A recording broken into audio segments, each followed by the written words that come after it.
Hello, everyone. Welcome. My name is Allison Daly, and I'm your host today for the Ernestine McClendon Talent Grant Leadership Series. This week, we are so lucky and fortunate to be with a guest today named Jennifer Shedd. She also goes by Jenny, so I call her Jenny. Jenny is works in the Front Range here in the Boulder-Denver corridor in Colorado, and she is a strategic advisor to growing startups. She's done a lot of things in her career, and she'll share more with us about that in a moment. But I met her when she was busy consulting with a number of startups in our area that got to the point where the ad hoc hiring wasn't enough, and they needed someone who could strategically see the whole environment of how to optimize and build a recruiting process. And that is Jenny's sweet spot. She's one of those brilliant people who can see a big picture, a system approach, rather than just channels of what needs to get done. And she is going to share some stories with us today about how to think about that whole ecosystem process from the candidate's perspective, and how we as recruiters can help to optimize our experience for our candidates. So I'm not going to say any more. She's going to be leading us on that, but it is my absolute pleasure to welcome you, Jenny. Thanks for being here. Thanks, Allison, and so appreciate the opportunity to share kind of one of my passions, which is candidate experience. And just a quick question around, is there an opportunity for Q&A then at the end? Perfect. Yes. Okay. So for anyone on the call with us live, feel free to put your questions right into chat. I know Jenny's also very approachable, so just put your questions in as they come up. You don't have to wait till the end, and if it feels natural to interject, we will just do that then as well. So great, please, because I love, love informal. I learn as much from folks as I share, and so it's always wonderful to have questions kind of as we proceed and get a chance to interact around the topics. So wonderful. Great. Well, thanks again. I appreciate the opportunity, Allison, and it's been fun to put this together. I, like many recruiters, fell into this. I came from a service industry background in restaurant and retail, and so there was always a really strong focus on the customer experience as being part of that kind of ecosystem around wanting people to return. And when I moved to Colorado, a small tech company gave me a chance to learn their industry. I was writing things down phonetically because I'd never worked in tech. And they liked my sales and marketing and the HR skills that I'd accumulated from being part of running small businesses. And so I had this opportunity kind of in the early stages of the tech boom in Colorado, and I learned a lot about recruiting for a quickly growing company. We were acquired by a Bay Area search engine, and I got a really good sense of that recruiting could be a full-time position. So I liked offering jobs to people more than I liked firing them. And I decided to specialize in recruiting and joined a boutique agency. So I spent 3 years in a digital agency, really learning. I think the wonderful thing about agencies is the business is recruiting. And so I learned a lot about managing client expectations and was able to hone my technical recruiting chops. And then I got this amazing opportunity to work for a tech company and build their talent acquisition function for 7 years. And when we got to the point that we were about 300 people, I made the decision to start my own company. And I really wanted an opportunity to share what seemed to be kind of common patterns with growing and emerging companies. And they needed help figuring out how to hire. So one of the things, as I mentioned, that I've been really, really passionate about is improving the candidate experience. And my early experiences in retail and restaurant really created some deep commitment to how I feel about that. I saw so many areas that the recruiting profession could improve our interactions with candidates.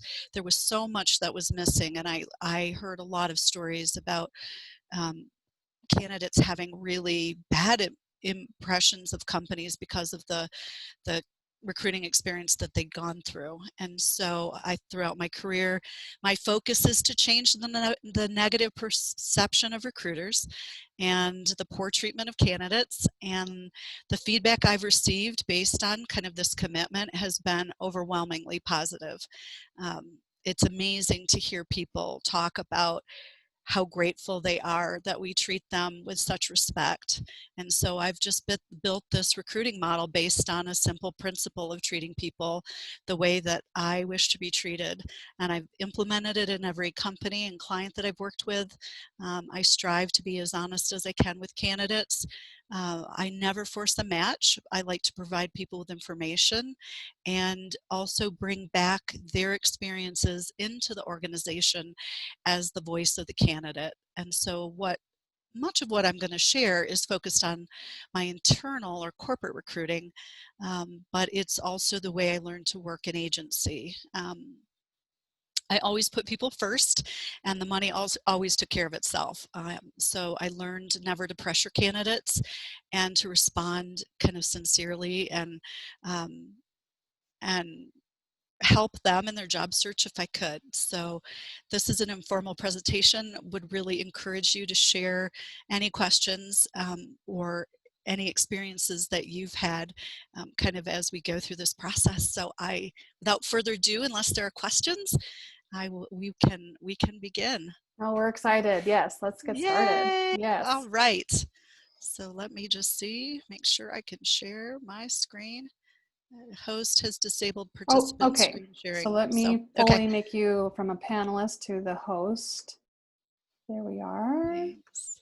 Always fun to. Yes, it's always some form of clarifying what you're allowed to do. Okay, so then I will make you, let's see, co-host. There we go. Okay, now try to see if you can share. All right. Thanks. Yes. Okay, great. I think this is the right screen. Yes. Awesome. So I've done my introduction, got to hear a little bit about who I am and kind of what my ethos, I think. So why is this so important? I think, no matter what you're selling, or again, if you're in an agency, your reputation is really important. It's as important as how customers are treated.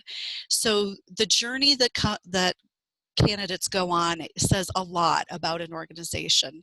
And as we know, people talk. So there are wonderful platforms like Glassdoor, which can be really challenging if this is not going well for a company, because the candidate experience gets documented on these social sites. And it really does matter what people are saying about your organization. It impacts your ability to successfully recruit and grow the organization. And so it's interesting that it seems very basic, but many of the founders that I've talked with have just never thought about the fact that the way they treat candidates is as important as the way that they treat customers. So it's just one of these things to think about. As recruiters, we are absolutely the face of our organizations and are the advocates of how that process works internally. So we are always bringing back the feedback for customers or candidates back into the organization and hoping to improve the experience that they're having. I think all of us can agree that every person we've ever chatted with, even in our own experiences, we have had this black hole story where we've gone to apply somewhere. Maybe we got a response that our resume was received, maybe we didn't.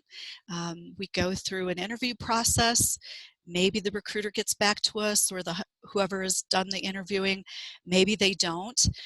One of the things I know for sure is that hiring managers are so busy that they don't think about the folks that they've talked to if they're not interested in them. So it really is very important for us to be the voice of the client, the voice of our candidates, and make sure that we're communicating with them. one of the things I know for sure is that regardless of whether you're in an agency or you're going to work internally, it's not just the customer, it's not just the company, it's your reputation as well. So when you build a reputation as a kind, helpful person, that really is just critical to your reputation in the community as a great recruiter. I mean, the ability to successfully recruit is made or broken based on whether we can do our jobs. And good interview processes really should balance out the needs of the team that you're working with as well as the candidate. So the goal is to be not too long.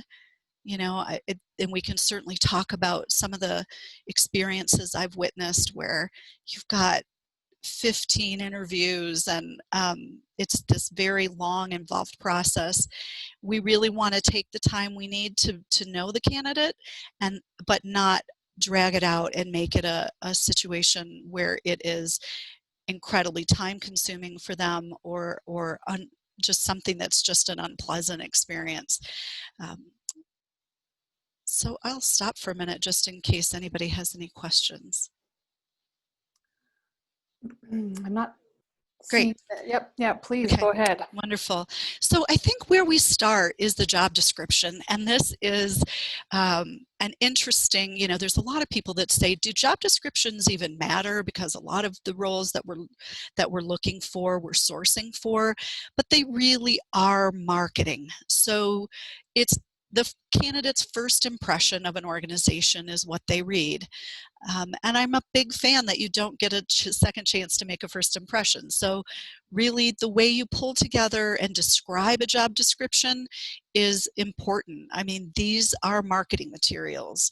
So the thing that I see most often that's missing is that there's a bullet points, a lot about what a company wants or a hiring manager wants from their candidates, but not a lot about what's in it for the candidate. How is this going to benefit them? What's special about the role? How is it going to move their career on? And so I think this is an important piece to get right. I love the idea of moving away from laundry lists of requirements for a number of reasons. One of them is that we know that women in particular look at bullet pointed laundry lists, and if they don't match 75, 80, 90% of the bullets, they tend not to apply. So the more requirements we have in job descriptions, really the harder it is for people to see themselves in the organizations, see themselves as a match. So I'm a big fan of limiting bullets, tell a great story about the organization, about the culture, highlight what the core requirements are, and I think that is something that's so important, and we'll talk about it in terms of getting those from hiring managers, and then leave it open.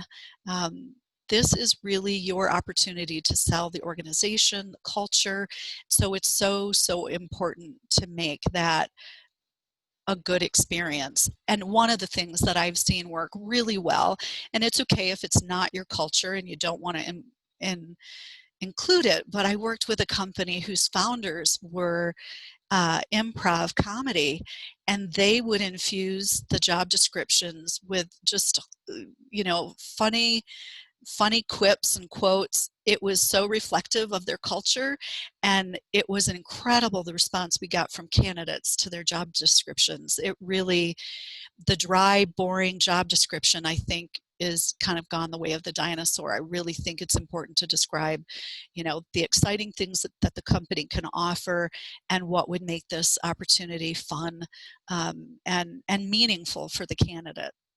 So I'll pause there too.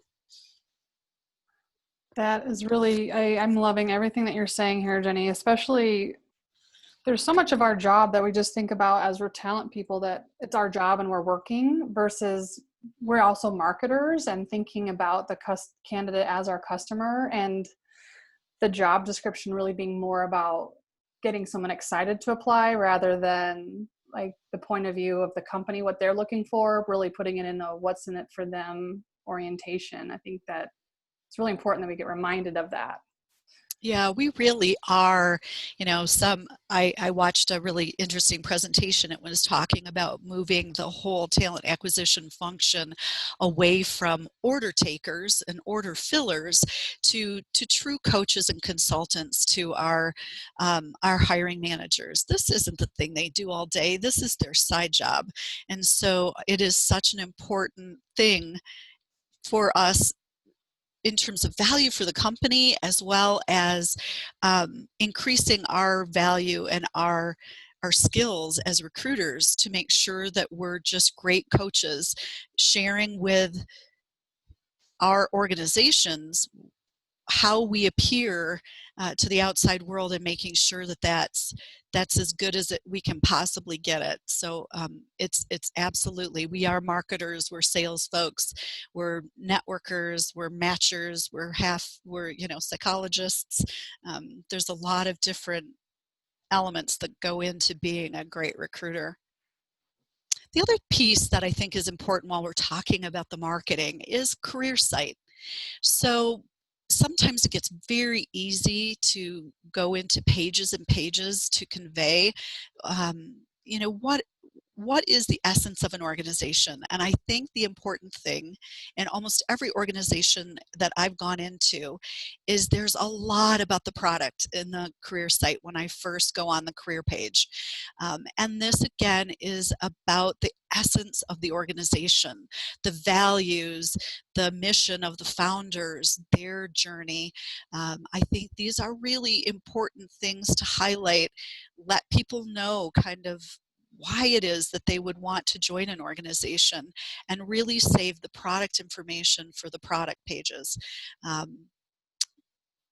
Candidates will absolutely take a look at product and be interested in what you sell and why.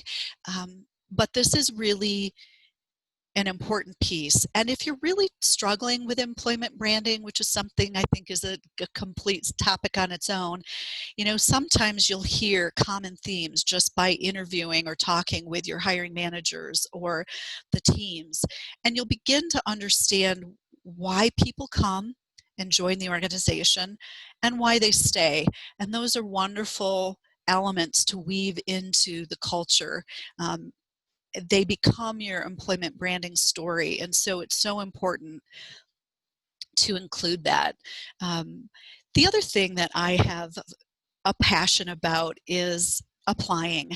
I have had the privilege of applying for roles and looking at and experimenting and auditing people's application processes. And the one thing that I can say is make it easy. There really isn't a need to have multiple questions. It should be 10 minutes really max in terms of applications. It should be contact information, cover letter if you want one. I find cover letters interesting because I think they're a great way for people to express their unique fit to the role, as well as their opportunity to share their communication skills. And the resume. More questions than that, and I think you begin to lose candidates. I went through an application process, audited it, and it was almost 40 minutes long. It required candidates to retype everything that was in their resume. And really, that's what we have an applicant tracking system for, to parse that information and to pull it in. So I think really important to look at your application process and make sure it's inclusive, meaning it's easy, and that it's something that people aren't going to get frustrated by and then drop out. So I'll pause there for a minute to see if there's any thoughts there. We'll have tons of time. Yeah. We did have one question come in, but it's around managing candidates, which I think you're going to get to a little bit further in the pipeline. So keep the questions coming. We're keeping an eye on it, but very attentive. Thank you. Yes, no, awesome. So initial interviews. Now this is in my opinion, is the recruiter's opportunity to shine. And I'm a big fan of coming in prepared. One of the pieces of feedback that I get from candidates a lot is that the recruiters they meet with don't know much about the company, or don't know much about the role.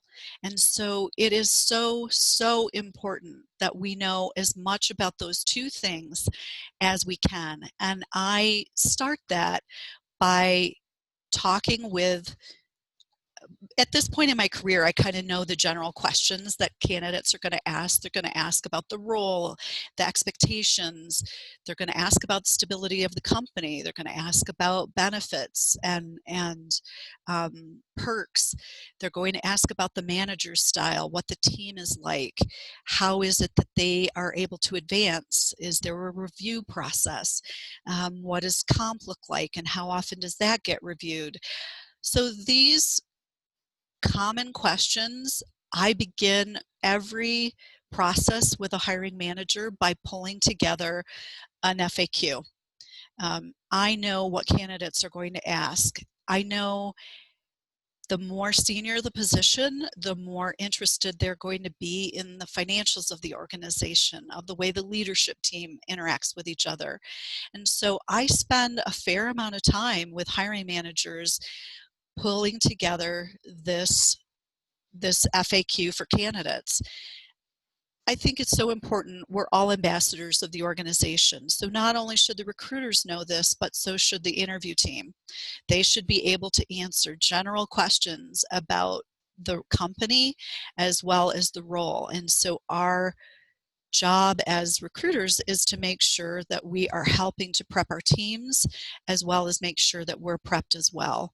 And I always share what the interview process looks like with candidates so they have a sense of how many interviews they'll be moving forward with, the time frames for decisions if I know them, and generally kind of what that looks like. I like to set expectations right in the beginning.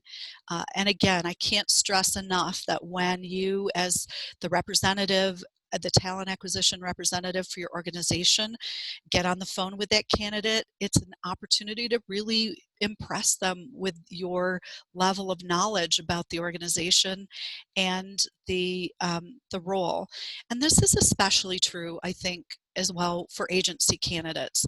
I think it's really hard sometimes when you're working in agencies to get this kind of data from hiring managers, and yet it makes such an impression on a candidate if it's clear you have the kind of deep relationship with your client companies that you know the styles of the hiring manager and the way that the internals of the company work. So really important too. This is not just for internal recruiters. This is really important for agency recruiters as well.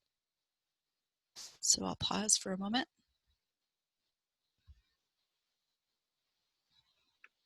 Nothing new. Thank you. Great. Candidate communication. So I'm a big fan of communication. It's really been the hallmark of the recruiting methodology that I use in every company. One of the things that was so interesting to me and such an easy thing to do was making sure that there was an automated message as part of every application process. It can be done even if the person is applying to an email address. There should be an auto response, like letting the candidate know you've received their information and approximately how long it'll be till you get back to them. I've had a chance to really hone this with companies, and it makes a big difference.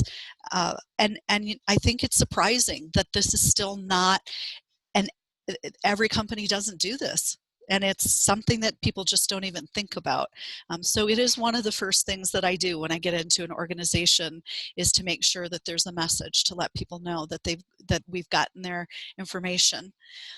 I'm a big fan of accepting, which means moving candidates forward, or rejecting their application within 10 business days.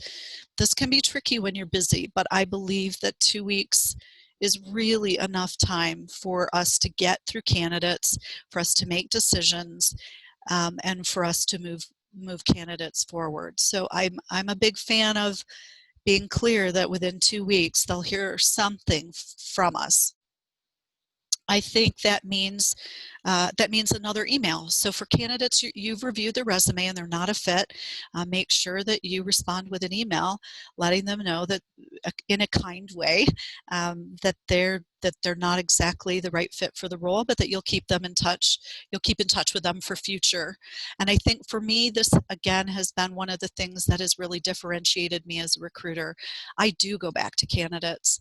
I keep really good groups of folks, folders or collections or whatever your applicant system will allow you to do.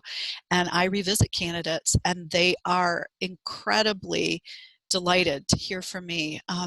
And that message that I'll be back in touch wasn't just a canned response. One of the things that I do with active candidates, and that means folks that we've decided to move forward with and work through our process, is that I let them know every week where we are, even if it's enough to say, you know, we're still in initial interviews and we think we'll be at a point of making a decision within a couple of weeks. I let them know every week where they are in the process. And again, it's something I get amazing feedback from for candidates. They so appreciate the fact that we don't have our initial interview and then it goes completely quiet for them for weeks and weeks. When it comes to whatever you want to call them, no thank you messages, declines, regrets, I tend to interact with my candidates by phone. So I think it's really important to have that personal touch for them not to, especially if they've gone through 3, 5, 7 interviews with your organization, you know, to give them an opportunity to ask a few questions, and this is where it gets kind of tricky because candidates sometimes like to argue the decision. So I think it's really important that you be firm that a decision has been made. You know, we're not interested in a debate. So the key is to have a couple of easy points in terms of how the candidate didn't match the requirements. And we can talk more about that towards the end as well. And I think it's always important for the final, when you get ready to close the requisition, that you let candidates know that you filled the role. So there's multiple touch points, really important. It's a hallmark, I think, of a good candidate experience is just, and it takes a lot of extra work and effort, I know, from an recruiting standpoint, but the difference is incredible, and candidates really respond positively to this particular element. Any questions? Great. Oh, sorry. So before an interview, I think one of the things that I think is a critical part of the talent acquisition recruiting process is making sure that candidates understand the details of everything about the interview process, what the flow looks like, what the dress code looks like.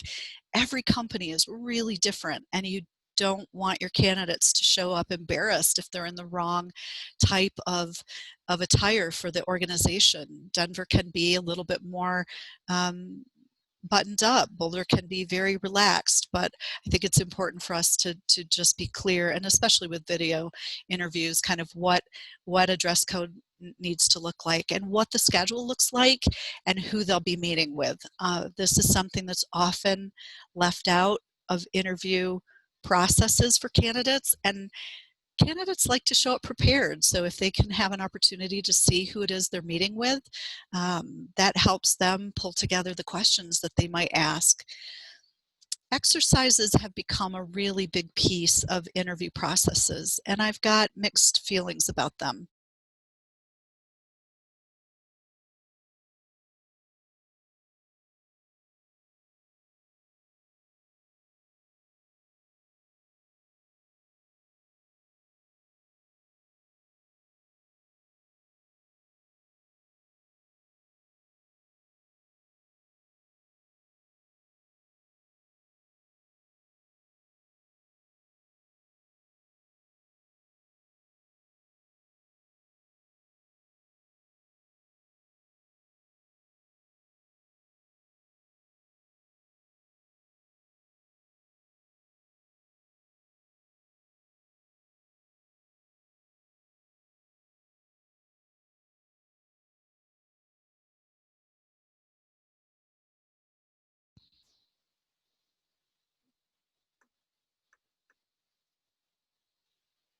We, How is did we Jenny your get? turn? Oh, So sorry. I Did I didn't. drop? I'm not sure. I'm the host. It could have been me on my internet. So Okay. Can you still see, or do we we see need you to? now. We see you now, Okay, but you don't have your see me, screen yet. but not the screen. Okay, Correct. let's start this again. Sorry about that. No, no. Yes, technology. Fun technical difficulties. Yes. Fantastic. All right, Yes, and you were just talking about exercises and that you have mixed feelings. yeah, Can you maybe great. share with folks what the exercises are? Yeah, absolutely. So that's a great question. Are you able to see the? We see your full deck. Okay, great. And maybe if you could hit play, then we don't see all the other, if you want to. Yeah. What's this is okay. I think You it know says what? resume I'm sharing the slideshow. wrong thing. Then let me close out there. Yeah. Sorry. Let's get this back up. I'll get No the problem. right deck. And we have a shout out from the audience. Tanika says, Jenny, you're doing a fantastic job. Oh, thank you. We're already looking forward to the slide deck being shared. Everyone's taking notes. I can hear the scribbles. Excellent. I already have a whole page. Sorry, let's. You're all good. Please take your time. Yeah. All right.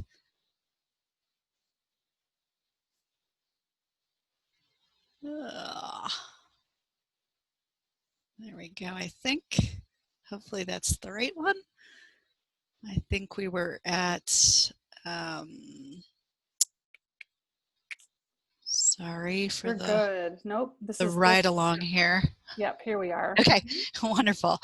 So one of the things that's come up probably in the past 5 or 7 years are exercises. And in theory, I believe that these can be super useful. It's where you know, instead of asking lots and lots of questions of candidate, you're emulating something that they're going to do in the role. So say for marketing folks, you're asking them to put together a press release, or for sales folks, you're asking them to synthesize information and do a demo. For engineering, it can often be a small coding exercise. And again, I think these are great. I'm a big fan of letting people, instead of talk about what they've done, show you. Because often people are not really great about tooting their own horn or singing their own praises. And so if you let them move forward and show you kind of their skills, this can be wonderful. And I'm a big fan of doing it, you know, on site. But it's gotten out of control, especially in the technical realm, where I've seen exercises that are required of candidates or requested of candidates, where they're asked to do coding assignments that can be 4 to 6 hours, sometimes even longer, done kind of off premise, and then you come back with them. And things that really resemble paid work, things that an organization is struggling with internally, and that you're wanting a candidate to solve. And so that's why when I talk about they really should look like work that that maybe you've already done, and you'd want to get to see how the candidate would approach a problem that internally the organization or the team has tried to solve. I think giving them enough information so when they show up, they can do an exercise is important, but not making them so long, especially if you think about candidates who are in the middle of the job search. If they're talking to 3 or 4 or 6 different companies, and each one of them is requiring an off-site exercise be completed of 2 to 3 hours, this becomes a real barrier to them being able to participate in your interview process. So I'm certainly willing to talk more about that, but it's become something that as talent acquisition professionals, we're talking about a lot.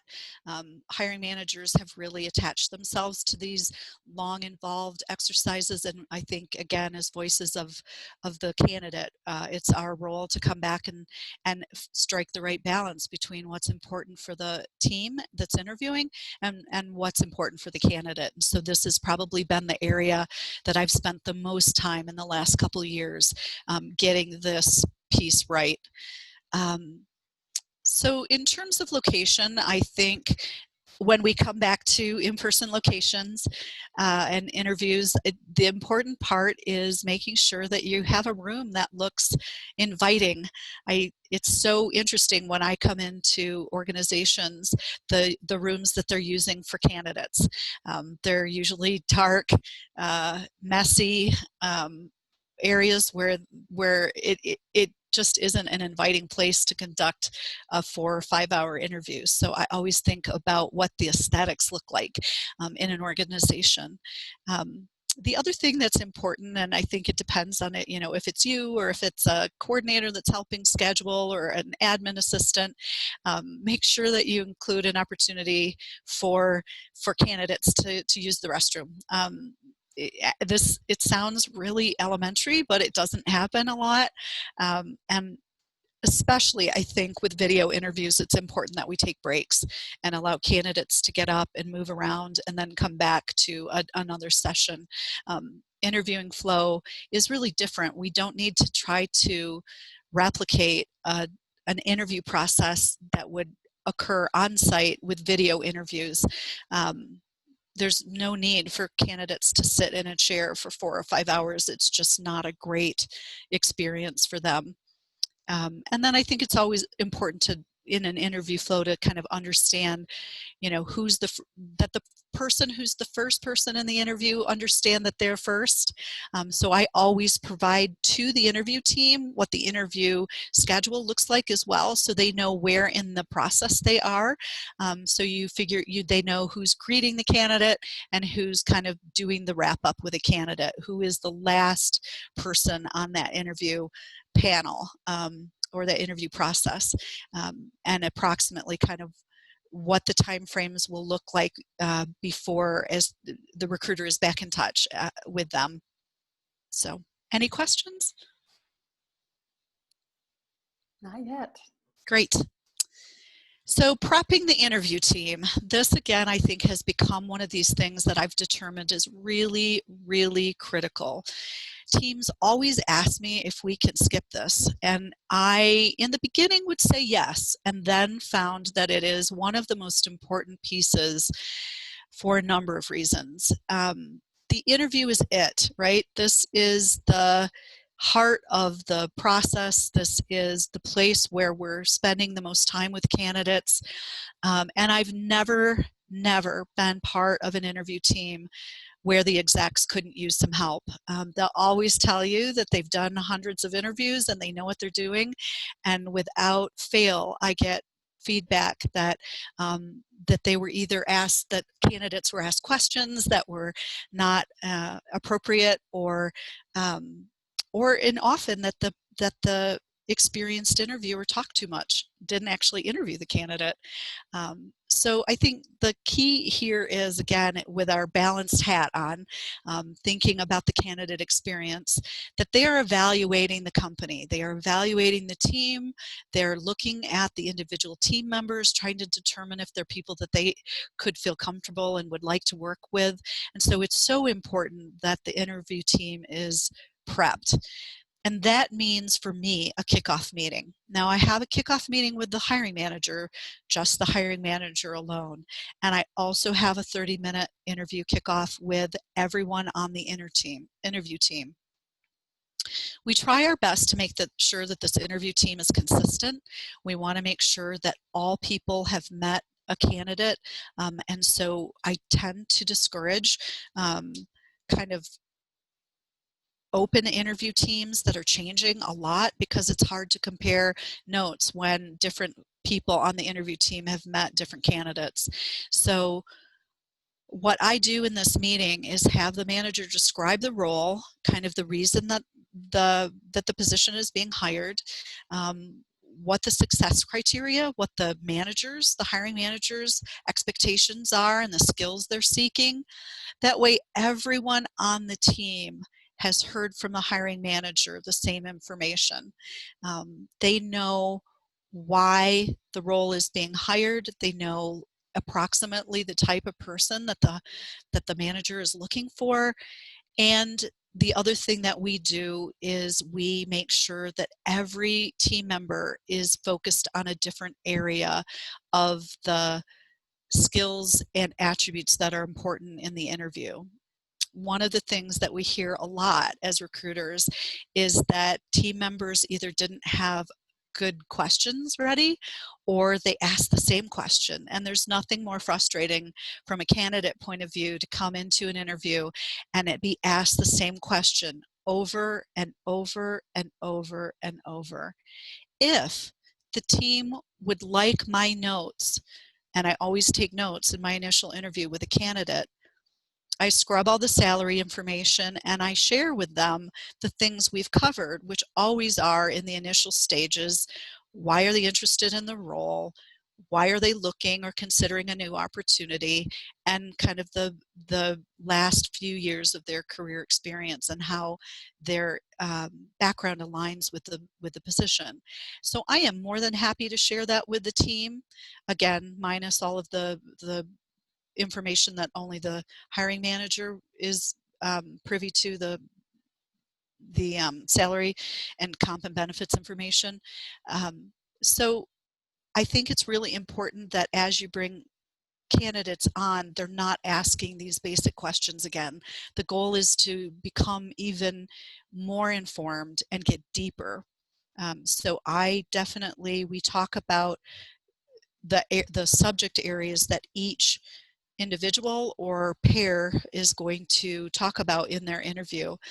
And the key is that when you spend the time with the candidate, you have covered everything that is critical for you to know. There's nothing more embarrassing than coming back into a debrief session after the interviews and we've missed something. We've now spent 4 to 6 hours with a candidate and we forgot something. So this is really the time that everyone gets prepped in terms of what their questions are going to be, what areas they're going to talk about, and making sure your interview team members are prepared. Some team members, this is the first time they've done an interview. You want to make sure not only are the team members important members of the decision committee, but that they're also really positive representatives of the organization. I've had situations where the smartest developer was invited to interview, and while their feedback might have been critical, they weren't really prepared to provide a great positive experience. And so I always do team interview training at the very beginning with everybody who's going to be involved in an interview process at a company. And it sounds really basic, but not everybody's comfortable making small talk, and getting a few kind of basic questions to ask in the beginning of an interview is really important, and helping team members who've not had that experience are really important. Often interviewers talk more than they listen, and this is an opportunity for the candidate to talk. Often they show up unprepared, so they haven't even had a chance to look at the resume, and they don't have their responses. Candidates ask questions a lot about why they like where they're working and why what they like about their jobs. So it's really important for interviewers to be prepared as well.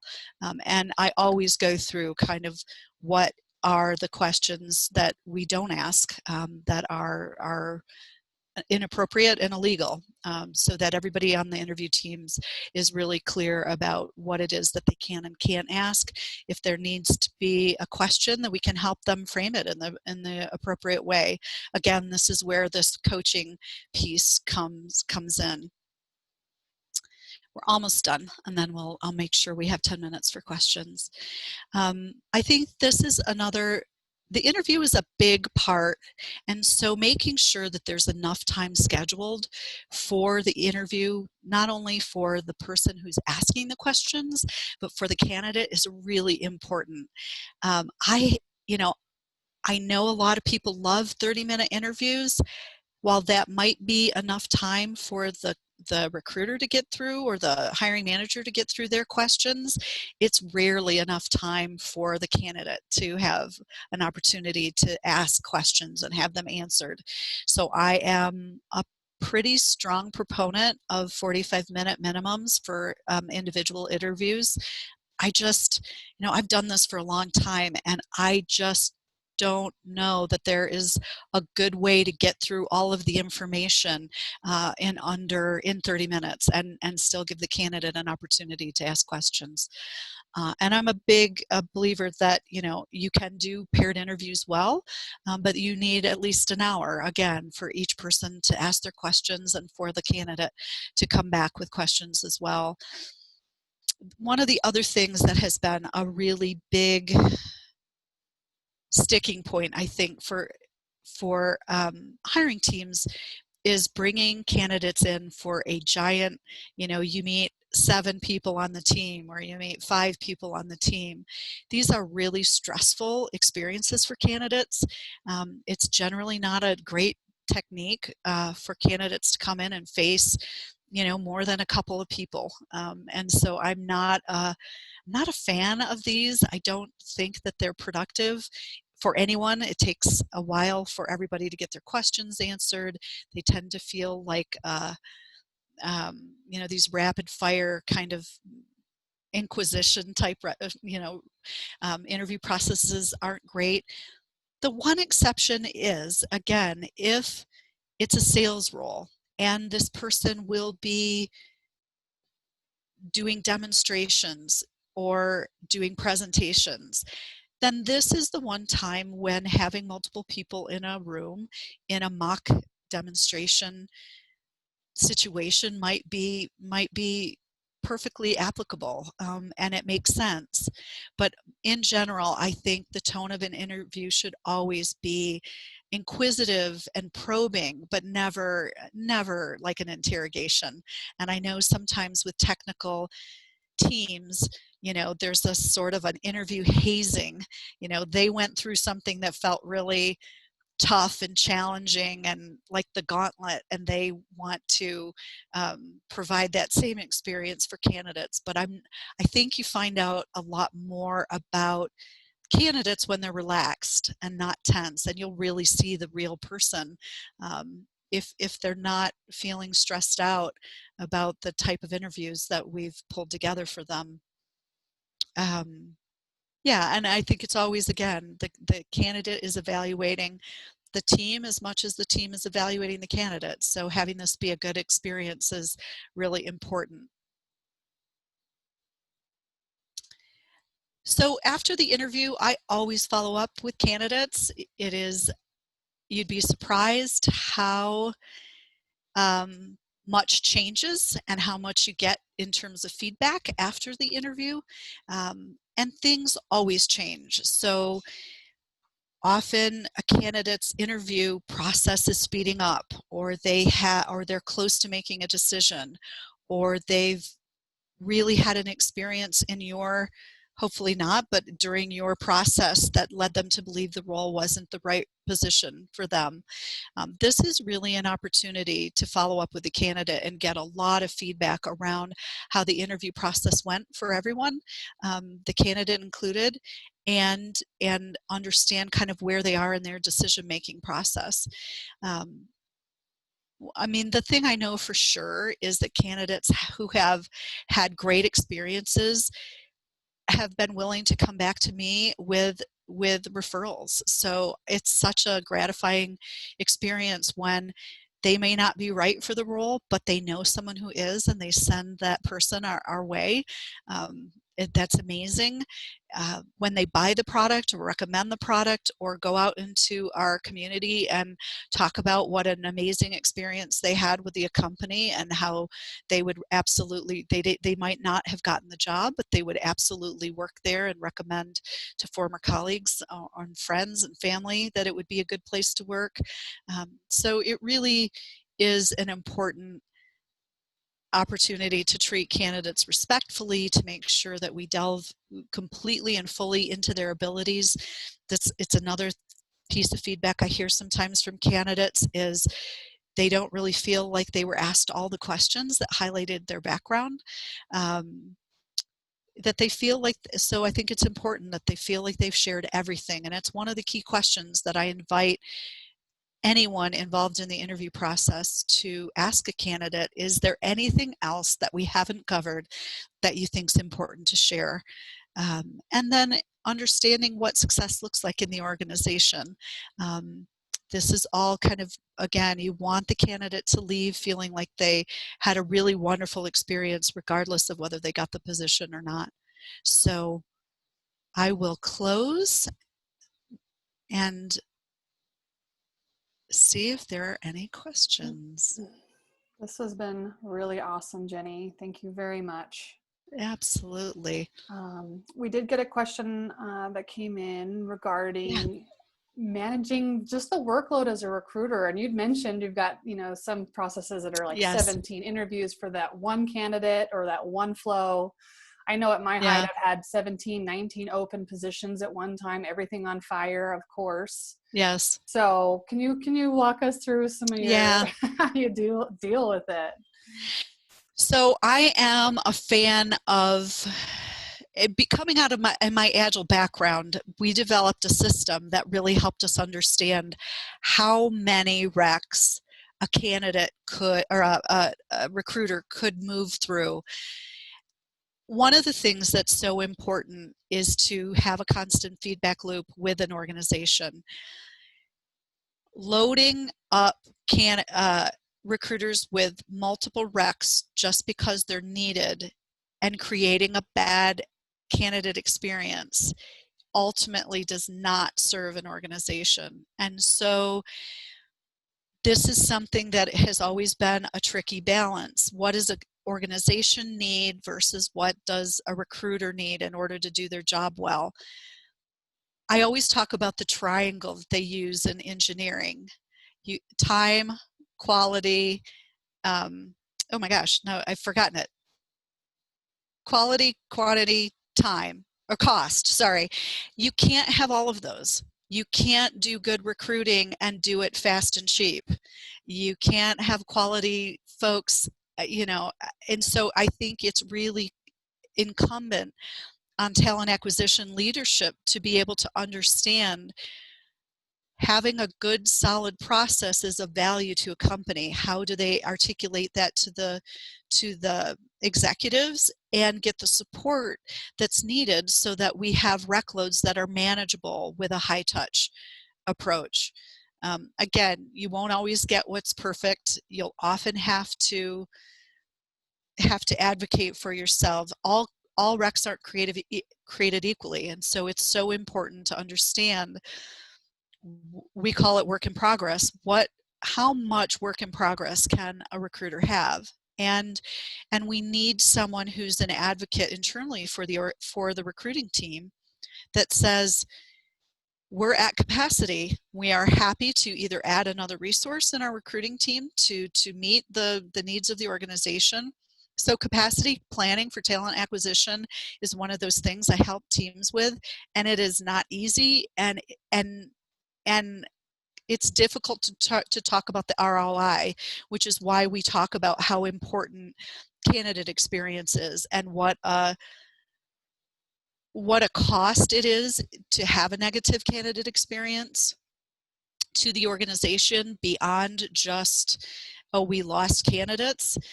It's the company's brand we're talking about here. And so helping leadership understand why it's important to have enough recruiting talent to achieve the goals that they're trying to achieve and maintain a really amazing employment and talent brand. I know that doesn't solve the problem, but hopefully that walks a little bit through kind of the way I think about those things when I'm talking to the leadership teams. Especially when you're, just even just reframing and positioning our value to the Yeah, organization and how much it is branding, and yeah, candidates do talk. And especially most communities, even in the bigger cities, the tech scenes are small. And so candidates do talk, and to yeah, reposition it as it's not the recruiter's fault. You want them to have a good job, you want them to manage it well. So let's think holistically about the whole process yeah. and not just load them up and think that they're going to deliver the same quality at 20 versus Exactly. 10. This is, the way in which a recruiter does their job is critical to the quality of candidates that you get. So it's really, really important as companies think about their growth. Every person they're putting in matters. And if you have the opportunity to take a little bit of extra time, but you get someone who is incredibly additive to the organization, I mean, that's big. That can not only do the job that you're hiring them for today, but that can grow with the organization and create value tomorrow and in 5 years. I mean, one of the things that we get really lost in is this idea of time to fill, when really it's the quality of the candidate and the longevity of the candidate that matters much more than how quickly we can put them in a seat. Agreed. And I think we have one more question, and I think this comes back to managing the workload. And it sounds like Yep. you've got a great personal system. Can you talk us through, like you'd mentioned, you put people in folders, like how are you staying on track that you are keeping your candidates updated every week, or that you are, doing your process in the pipeline and organizing Yep. yourself? Do you take Yeah. candidate notes digitally? How do you just like walk us through maybe the workflow process for you and how you Yeah, stay in on top terms of it? of candidates, yeah. I mean, Yeah. I take notes while I talk to candidates. It was something I was trained at in agency, and it's super critical. I mean, I know the reasons why candidates are looking to leave, and I reflect that back when we're having those closing conversations. So without notes, I am lost. I can't remember all that I need to know about a candidate and also be able to share that with a hiring manager. So I take notes. I'm a big fan of ATSs. I've absolutely applicant tracking systems. I've worked in organizations that didn't have those. I think it's the fastest ROI tool that you can talk about putting in place. You want to manage the candidate. I rarely work without one, and it's one of the first things I ask clients to put into place. You don't have to spend a lot to be able to track candidates through a process, and you know where your candidates. I review my candidates every week. I know where people are sitting. I know when my candidate interviews are, and I know when I need to follow up with candidates after they've talked to the hiring manager. I do much of this through email.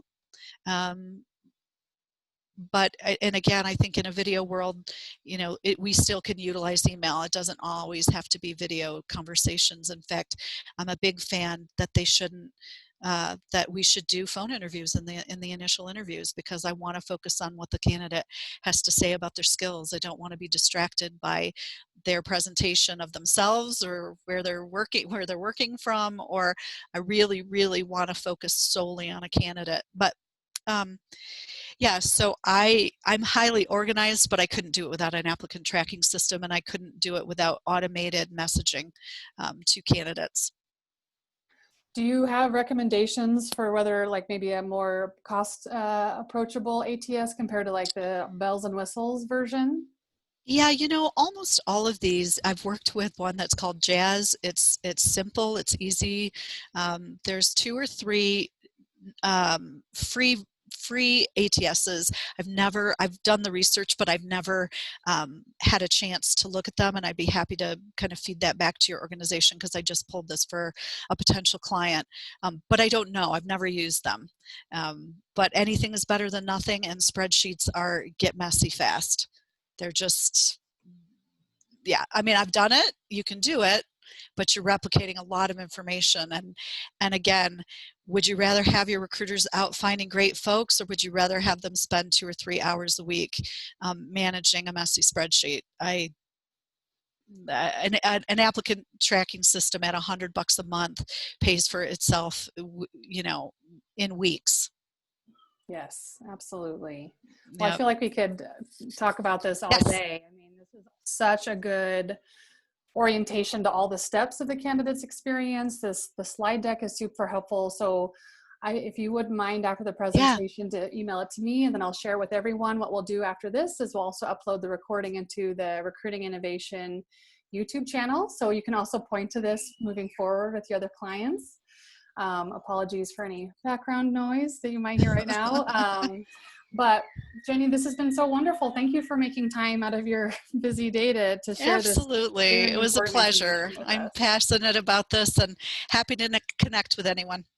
Okay, great. We will share All right. your email address with the group and then the deck, and then we will be in touch. So thank you to all of everyone that joined in on this important conversation. We'll have it online soon for posterity. And thank you, Ms. Shed, Great. for all of your Thank you. expertise. Thank you. Appreciate it. Bye, Allison. Till next time. Everyone. Bye, everybody. Yep. Bye. Thank you. Bye.